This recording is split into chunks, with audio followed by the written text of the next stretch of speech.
l'Arménie. Le monde est grand, mais l'Arménie est partout. Voici votre nouveau rendez-vous, le Petit Arménie. Bonjour à toutes et à tous et bienvenue dans les Petites Arménies, votre nouveau rendez-vous hebdomadaire consacré aux communautés arméniennes à travers le monde. Bienvenue donc sur Belgraï, les Petites Arménies. Et dans cette édition, nous allons parcourir plusieurs espaces de la diaspora et du monde arménien avec un fil rouge très clair cette semaine, la fragilité, mais aussi la continuité.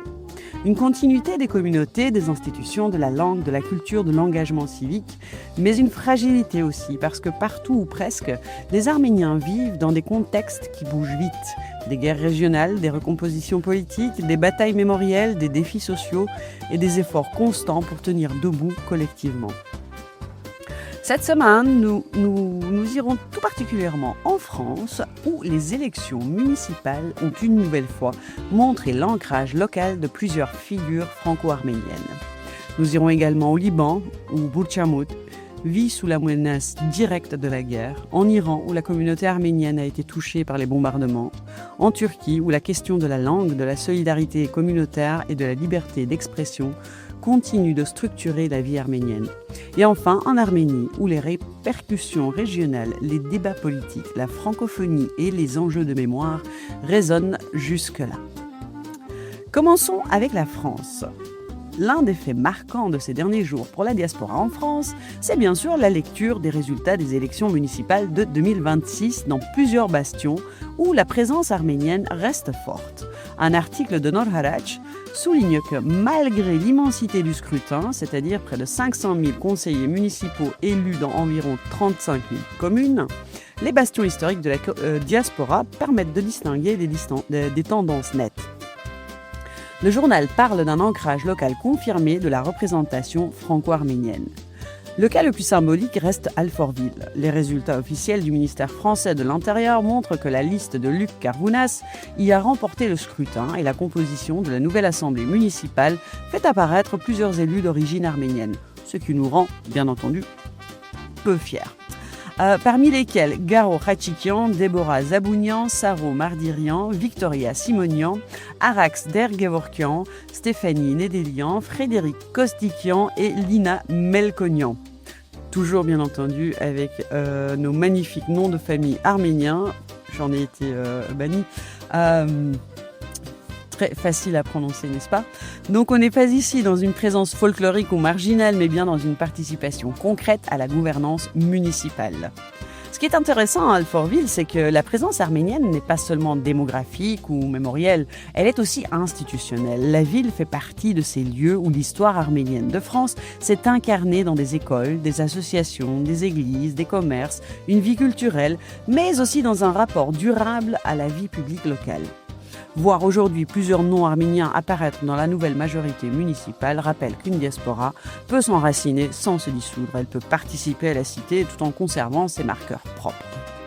Au-delà d'Alfortville, Nor Harac relève aussi une présence arménienne remarquable à Marseille. Marseille que j'aime de tout mon cœur, avec plusieurs élus d'origine arménienne au conseil municipal ainsi que dans les arrondissements marseillais. Là aussi, la lecture proposée est assez importante. La communauté n'est pas simplement présente dans la mémoire des migrations, elle continue d'exister dans la fabrique du politique local. Pour une émission comme les Petites Arménies, c'est une information importante parce qu'elle montre que la diaspora n'est pas seulement un espace d'identité, c'est aussi un espace d'action civique. On peut ajouter un élément de nuance. Une telle représentation ne signifie pas automatiquement une politique spécifiquement arménienne. Ce n'est pas ainsi que fonctionne la démocratie municipale en France. Mais elle signifie que des femmes et des hommes issus de familles arméniennes ou porteurs d'une mémoire arménienne sont suffisamment enracinés dans leur ville pour y être élus, soutenus, reconnus. Et souvent, pas assimilés, mais intégrés. Et cela dans une période où beaucoup de communautés craignent l'effacement. Cela a vraiment une grande portée symbolique. La France reste aussi un espace de débat arménien, toujours en France donc, Mais dans un autre registre, Nora Rech notait aussi ces derniers jours que la scène arménienne de France reste très attentive aux recompositions géopolitiques. Le journal évoque notamment la guerre autour de l'Iran, ses répercussions sur l'Arménie et sur les communautés du Moyen-Orient, ainsi que le suivi très rapproché des enjeux de sécurité régionale. Cela rappelle que la diaspora de France, souvent perçue comme bien installée, reste en réalité émotionnellement et politiquement connectée à plusieurs foyers de tension. C'est peut-être cela, au fond, la particularité des petites Arménies d'Europe occidentale. Elles peuvent sembler stables vues de loin, mais elles vivent constamment avec plusieurs horizons simultanés. L'horizon français, celui de la citoyenneté et de la vie locale, l'horizon arménien, celui de la République et de sa trajectoire, l'horizon proche-oriental aussi, parce que le destin des communautés du Liban, de Syrie ou d'Iran ne leur est jamais indifférent. Passons maintenant au Liban. Plus précisément à Bourchamout, cette petite Arménie à l'est de Beyrouth. Dans un article publié par le Courrier d'Erevan, Gabriel Delorme rappelle que les frappes israéliennes des 13 et 14 mars ont atteint les portes du quartier. Et encore plus le 21 mars.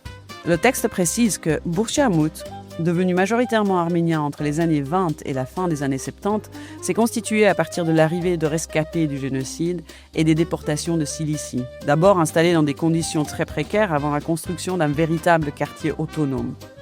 Même si les frappes israéliennes ont précédé de quelques jours notre fenêtre hebdomadaire, elles continuent de structurer toute l'actualité de cette semaine parce que leurs conséquences sont politiques, psychologiques et communautaires.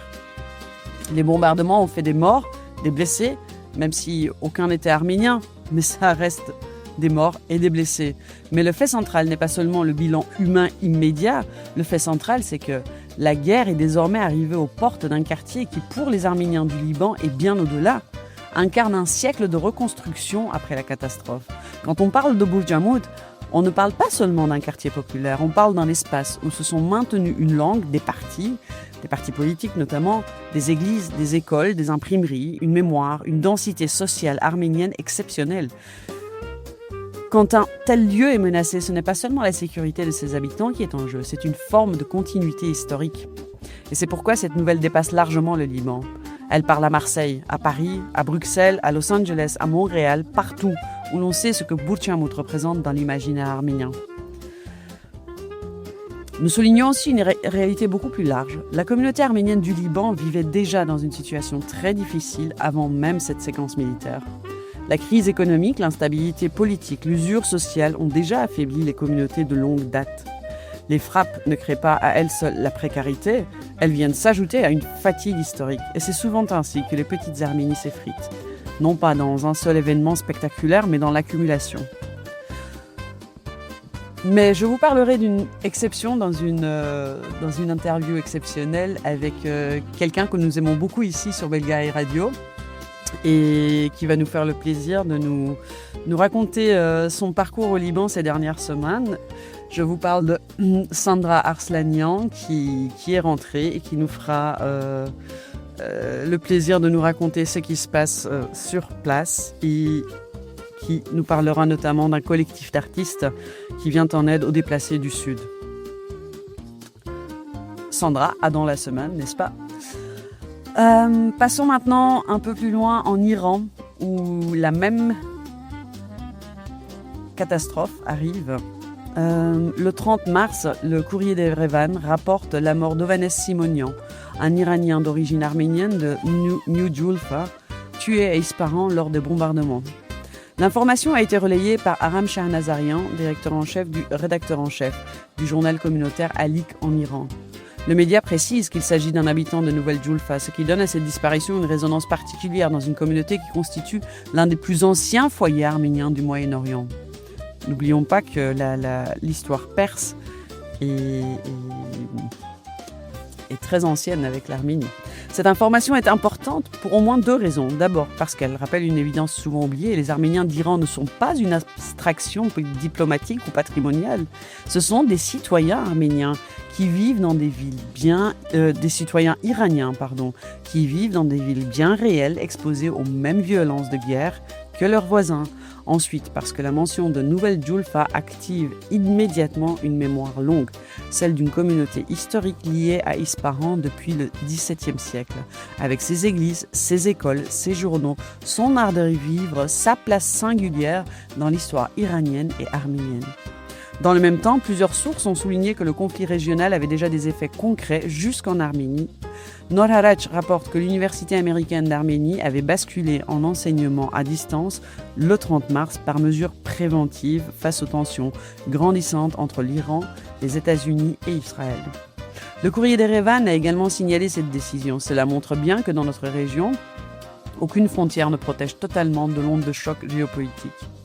Pour les diasporas, notamment celles qui ont des liens familiaux avec l'Iran, le Liban ou la Syrie, cette semaine a ravivé une inquiétude familière, celle de voir les communautés historiques du Moyen-Orient devenir toujours plus vulnérables jusqu'à la lente érosion. Il n'y a pas forcément d'exode massif immédiat, mais il y a une fragilisation continue. Et cette fragilisation touche des mondes arméniens qui ont pourtant montré une résilience extraordinaire pendant des générations. Et en parlant de résilience, je vais passer bien entendu à la Turquie. La Turquie où l'actualité communautaire arménienne de ces derniers jours offre un contraste très intéressant. D'un côté, les contraintes et les fragilités, de l'autre, une vraie volonté de transmission. Agos signalait que les ateliers de conversation en arménien occidental soutenus par la fondation Link et la fondation Gulbenkian reprenaient à partir du 30 mars 2026 pour 10 semaines. Cela peut sembler être une petite information culturelle parmi d'autres. En réalité, c'est beaucoup plus que cela. Dans le contexte turc, maintenir des espaces structurés de pratique de l'arménien occidental est une question de survie culturelle. Ce n'est pas seulement apprendre une langue, c'est reconstruire une confiance, recréer une habitude de parole, rouvrir un espace où l'on peut exister autrement que dans la seule mémoire blessée. Les ateliers en ligne disent aussi quelque chose de l'époque. La transmission linguistique se déplace, s'adapte, trouve de nouveaux formats, parfois plus accessibles à celles et ceux qui vivent loin des institutions traditionnelles. Dans le monde arménien, on parle souvent de la langue comme d'un patrimoine. Mais cette semaine rappelle qu'une langue n'est pas un musée, elle vit à condition d'être parlée, hésitée, reprise, transmise, mise en relation. Le fait que ces ateliers reprennent maintenant dans un contexte si lourd régionalement est en soi un geste de continuité. Et je souhaite à beaucoup de monde, ainsi qu'à moi-même d'ailleurs, d'arriver à sauter le pas et à avoir le courage de faire des erreurs, de se reprendre, de mettre les mots en relation et de ne pas avoir cette gêne, de ne pas être parfaitement arménophone, mais d'essayer. Et toujours en Turquie, désolé, c'était un petit passage personnel, toujours en Turquie, donc la solidarité sociale est à l'honneur.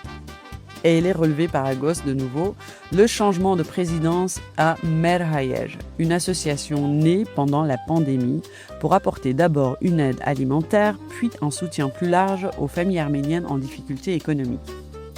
Dans sa présentation, Agos explique que l'association cherche à mettre en place un modèle d'aide plus régulier et plus transparent. Le média signale également l'ouverture d'une branche au Canada. Ce genre d'information est très révélateur, d'abord parce qu'elle montre que, même dans des communautés anciennes et structurées, la pauvreté gagne du terrain. Et effectivement, à Istanbul et dans le sud de la Turquie, la pauvreté gagne du terrain, pas uniquement le terrain de la communauté arménienne, mais général. Ensuite, elle indique que la réponse communautaire donc à cette pauvreté se transforme. On ne parle plus seulement d'entraide informelle ou ponctuelle, mais de dispositifs plus organisés avec l'idée d'une redistribution plus transparente. Enfin, l'existence d'un relais au Canada dit quelque chose d'important. La solidarité arménienne aujourd'hui s'organise à cheval entre différentes petites Arménies. Une communauté locale peut chercher son appui dans une autre communauté diasporique. Il y a là une image presque parfaite de la diaspora contemporaine. Des difficultés locales, mais des réseaux transnationaux, des fragilités matérielles, mais une capacité persistante à mobiliser au-delà des frontières. Et nous l'avons vu notamment lors de la guerre du Karabakh.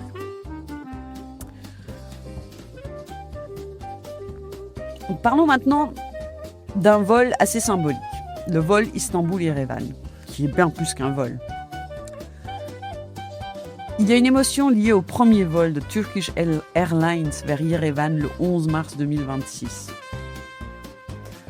Agos décrit l'arrivée à Zvartnot, le rituel d'accueil et toute la charge symbolique d'une telle liaison. Même si la date du vol est antérieure à notre fenêtre, son écho reste très fort cette semaine parce qu'il touche à un imaginaire profond, celui de la circulation entre deux mondes séparés par l'histoire, la politique, la mémoire, les frontières et un génocide toujours pas reconnu par l'État génocidaire. Un vol direct n'efface rien, il ne répare pas le passé, mais il modifie les possibilités du présent. Pour des voyageurs, des familles, des journalistes, des artistes, des chercheurs, il transforme concrètement la manière d'aller vers l'Arménie. Et je peux personnellement en témoigner en vous indiquant simplement qu'il est bien plus simple de voler d'Istanbul à Yerevan que de voler d'Istanbul à Tbilissi et de Tbilissi prendre un taxi ou un bus pour finalement peut-être avec un peu de chance arriver à Yerevan ou bien de prendre le bus de la gare d'Istanbul et de rouler pendant à peu près une quarantaine d'heures pour arriver à Yerevan et en contourner toutes les frontières possibles et imaginables, fermer et être traité comme un malfrat à une certaine frontière parce que vos papiers sont arméniens et moi ayant la chance d'avoir des papiers belges, d'être traité comme une reine et ce qui vous rend un peu honteux, gêné. Donc Yerevan, Istanbul, Istanbul, Yerevan mérite qu'on s'y arrête parce que cela dit quelque chose de la géographie affective arménienne. Il existe des trajets dont la portée dépasse largement la question du transport. Entre Istanbul et Yerevan, chaque passage contient une part de mémoire, une part de politique, une part d'intime. Toujours en Turquie, nous allons nous centrer un peu sur la liberté d'expression. C'est une actualité marquante en Turquie. Agos rapportait cette semaine que l'affaire liée à Açık Radio, radio ouverte, avait été portée devant le Danıştay, c'est-à-dire le tribunal, à la suite du retrait de licence et des contentieux engagés. Le cœur du dossier, selon Agos, reste l'usage à l'antenne de l'expression ou de la réalité génocide arménien. Le média souligne que la justice a considéré l'usage individuel de cette expression comme relevant de la liberté d'expression sans en faire la même lecture lorsqu'elle est prononcée dans un cadre radiophonique. En somme, pour résumer l'histoire, Açık Radio, qui est une radio indépendante autonome qui était à Istanbul, donc diffusait en Turquie, jusqu'à ce que l'un des commentateurs ait le malheur de parler de génocide arménien sans ouvrir de guillemets, sans fermer de guillemets, et sans dire le soi-disant génocide arménien, mais en disant le génocide arménien. Et donc la radio a dû arrêter puisque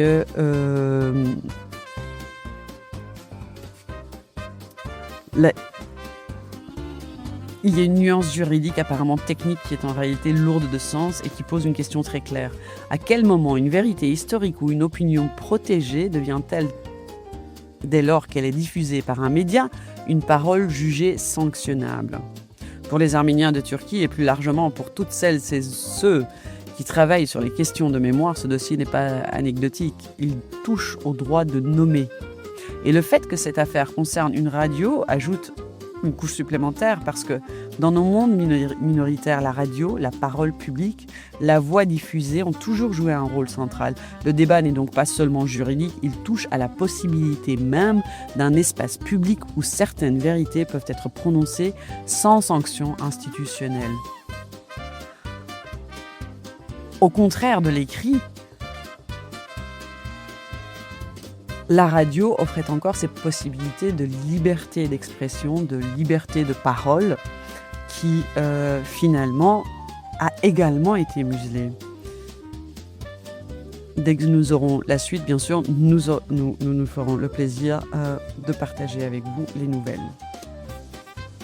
Nous revenons maintenant au niveau international. Le 31 mars, Nor Haraç rapportait qu'à sa 61e session, le Conseil des droits de l'homme des Nations Unies avait adopté à l'unanimité la résolution intitulée « Prévention du génocide » portée par la République d'Arménie. Pour les Arméniens du monde, cette information a une portée plus que diplomatique parce que c'est la prévention du génocide. Parce que la prévention du génocide n'est pas, dans notre histoire collective, un concept abstrait.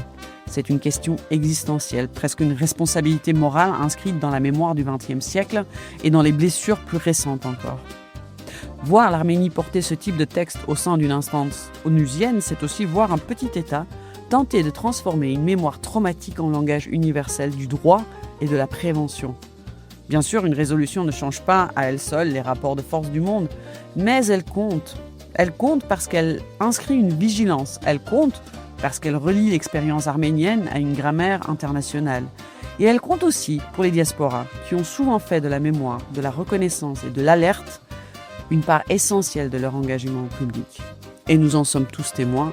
Je pense beaucoup de jeunes et de moins jeunes comme moi, de nos combats contre les génocides et pas uniquement arméniens. Dans un registre tout à fait différent, mais très actuel, nous relayons cette semaine une information issue du Threat Analysis Group de Google. En 2025, Google a bloqué 6028 chaînes YouTube liées à la propagande d'État azerbaïdjanaise. Le journal ajoute, en s'appuyant sur Hetk, que plus de 22 000 chaînes azerbaïdjanaises auraient été purgées de la plateforme depuis 2021. Alors pourquoi est-ce que je vous en parle et pourquoi est-ce que c'est important pour une émission sur les petites Arménies ? Parce qu'aujourd'hui, nos petites Arménies ne vivent pas seulement dans des villes, des quartiers, des institutions ou des églises. Elles vivent aussi dans des espaces numériques et ces espaces sont traversés par des campagnes d'influence, des récits fabriqués, des opérations de propagande. Pour les communautés arméniennes, qui ont souvent dû se battre pour se faire entendre ou pour faire entendre simplement leur réalité face à des appareils étatiques puissants, la question informationnelle n'est jamais secondaire. Ce chiffre de plus de 6000 chaînes bloquées rappelle que le conflit ne se joue pas seulement sur le terrain militaire ou diplomatique, il se joue aussi dans l'environnement médiatique global. Pour les diasporas, cela signifie qu'il faut non seulement produire du contenu, mais aussi apprendre à identifier les structures de désinformation, à les dénoncer et à construire des espaces médiatiques plus solides. Lequel d'entre vous n'a pas scrollé, comme on dit en langage de jeunes, en tombant sur des aberrations qui vous font grimper au mur et vous vous sentez complètement incapable de faire quoi que ce soit puisque ce sont des vérités faussées, historiquement faussées, que l'on essaye de faire passer pour des réalités. Et celui qui n'est pas bien informé, ou celui qui ne va pas se poser de questions et qui ne va pas aller s'informer, qui ne va pas aller ouvrir un livre, ce qui arrive assez souvent et de plus en plus souvent, va croire ce qu'il voit là. Et c'est dangereux, c'est très dangereux. Partons maintenant dans le monde de la francophonie. Alors, il est important de faire un détour par la francophonie en Arménie. Plusieurs articles du Courrier d'Erevan, publiés ou relayés dans cette période, montrent une activité particulièrement dense. Le média rapporte d'une part le lancement le 24 mars de la saison de la francophonie à Erevan, dans un esprit placé sous le signe de la paix, de la solidarité et de la jeunesse. Il précise que cette saison mobilisera 1500 manifestations culturelles et rappelle l'importance de l'accueil par l'Arménie des Jeux de la francophonie de 2027. D'autre part, le Courrier d'Erevan mettait aussi en avant les 25 ans de l'Association arménienne des enseignants de français, célébrée à Erevan, en présence notamment de l'ambassadeur de Belgique, de la représentation française et d'acteurs institutionnels de la francophonie. L'article insiste sur le rôle de longue haleine joué par ses enseignants et sur l'implantation croissante du français dans la vie éducative et culturelle arménienne. Et là, de nouveau, je fais une petite parenthèse. Qui parmi nous n'a jamais été un petit peu déboussolé en voyant quelqu'un parler parfaitement l'arménien en Arménie sans avoir quitté l'Arménie? Pour nous, Ça a du sens, parce que le français n'est pas seulement une langue étrangère en Arménie, c'est aussi une langue de lien avec plusieurs diasporas, avec des institutions et avec des réseaux éducatifs, diplomatiques et culturels. En ce sens, la francophonie, c'est l'un des espaces où l'Arménie peut dialoguer avec le monde et où les diasporas francophones peuvent elles aussi se reconnaître dans un langage commun. Donc n'hésitez pas à vous rendre en Arménie, à Erevan, en 2027 pour les Jeux de la francophonie et renseignez-vous sur la saison de la francophonie de cette année, en tout cas à Erevan.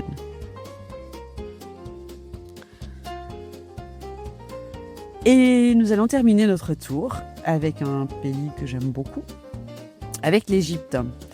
Une note plus historique mais très belle qui est relayée par Noor Haraj. L'Égypte a émis un feuillet philatélique commémorant le bicentenaire de sa diplomatie moderne et en mettant à l'honneur Boros Bey Youssoufian, présenté comme le premier ministre des Affaires étrangères du pays.